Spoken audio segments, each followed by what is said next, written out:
India has an ambitious infrastructure target over the next 5 years. It's $1 trillion. Is there financing available for India's infrastructure dream? Will issues like land acquisition and environmental clearances come in the way? I'm going to pose these questions to Panda, who's Member of Parliament. Orissa, your home state, I think is a microcosm of the national problem in a sense. The land acquisition issues, the environmental clearances, the needs that big infrastructure projects have on the other hand.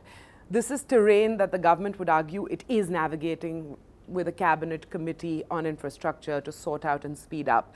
But what's the sense that you get on the policy side and what the people really have to say? The balance, how it's going to be struck, because that's the immediate hurdle. The entire country is grappling with this issue, not just any one state. Exactly. Land acquisition has been a hurdle in dozens of states.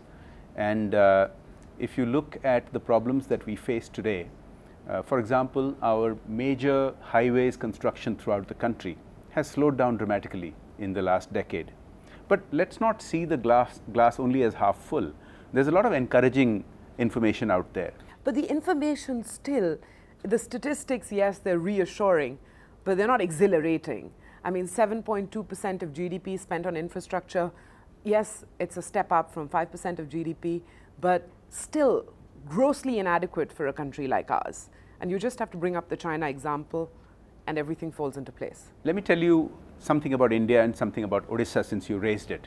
The fact is, 7% we may think today is inadequate, but only a few years ago we were struggling at 4% of GDP and 4% on a lower base, today 7% on a much larger economy compared to 5-7 years ago.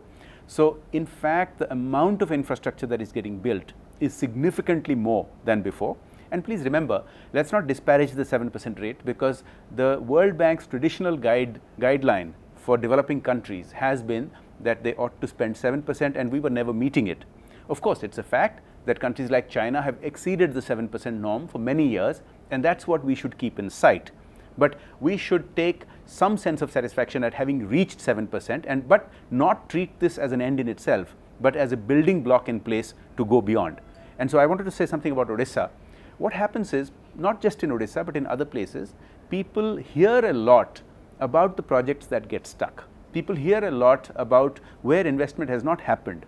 The fact is, today Odisha is growing at 9.5%. And over the past decade, Odisha has grown at 9.7%. The fact is that many states, not just Odisha, states like Bihar, states like Chhattisgarh, these are states that used to be considered as way behind the national average in terms of growth.